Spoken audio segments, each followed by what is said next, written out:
buongiorno a tutti, ben ritrovati anche questa domenica mattina con Carpe Oro Racconta. Vi dico ancora prima di iniziare che abbiamo non uno, non due, ma quasi 3 problemi coi microfoni, quindi lo sappiamo, non vi scatenate.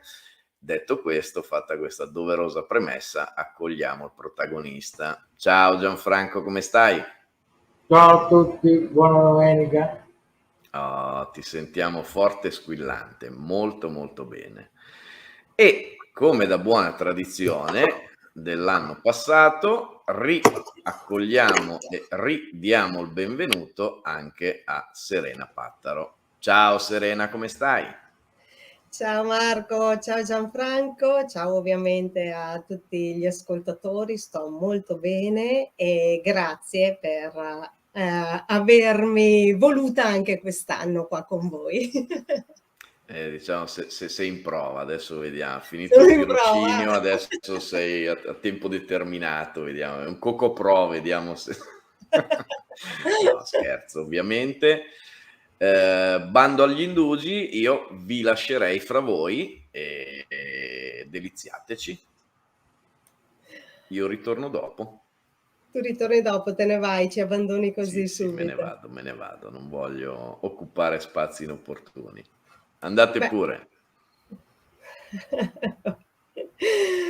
Allora, inizio io come l'anno scorso, quindi intanto grazie veramente Gianfranco per questa opportunità anche quest'anno di avermi qua in trasmissione.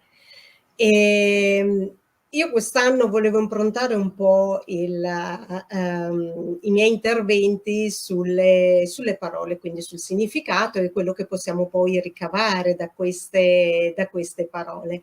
E allora, visto che abbiamo detto a Marco ci abbandoni, io da qua, insomma, prendo quello che è il significato della parola chiave del titolo di oggi, che è il deserto, e che significa, almeno tra i vari significati, c'è anche quello di luogo abbandonato. Quindi cosa accade? Che nel deserto, il deserto, scusate, è un po' l'emozione di riprendere questa avventura.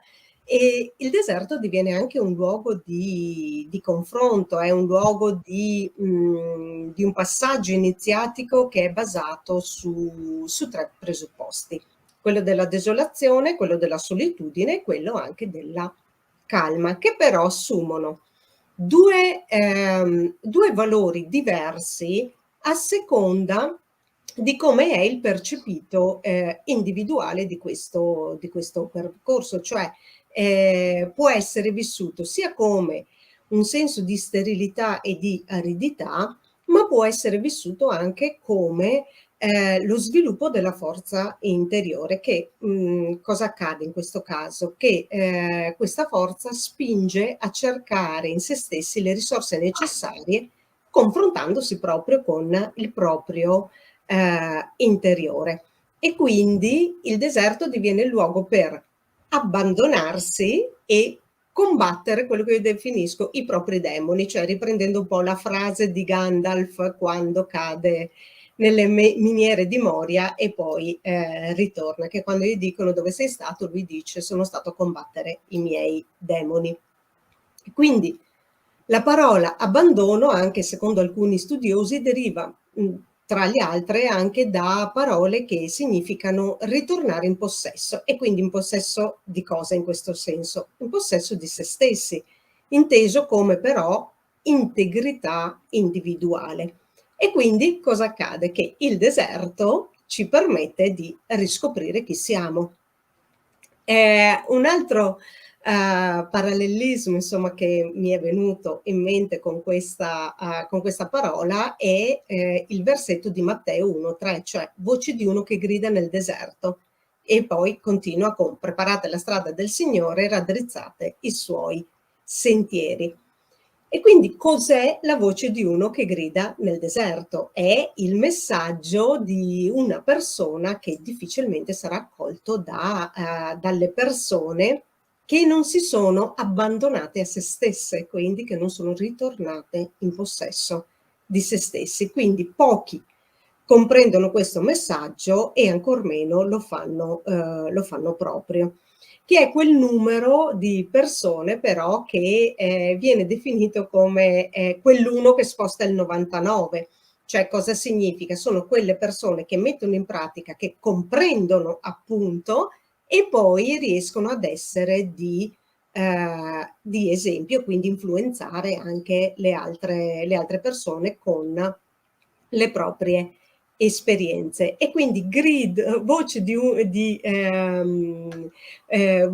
uno che grida nel deserto ci riporta anche al concetto di gridare, che il grido ha un significato anche di esorcismo dalle paure. Quindi se io urlo nel deserto, esorcizzo tutte quelle che sono le mie paure, che altro non sono che una mancanza di coraggio, perché gridando ci si libera da tutto ciò che è represso all'interno di noi. E quindi, in conclusione, il deserto è un luogo fisico che viene frequentato però solitamente da poche persone, a volte più per necessità che per volontà. E anche se, appunto, come abbiamo detto, il deserto è un luogo che porta sia alla pace sia alla calma, e quindi oltre allo sviluppo della forza interiore può portare anche ad una sorta di purificazione non solo fisica ma anche mentale, emotiva e energetica. Io ovviamente mi fermo qua, anche perché sono curiosissima di sentire la trattazione di Gianfranco oggi in merito appunto a questo argomento.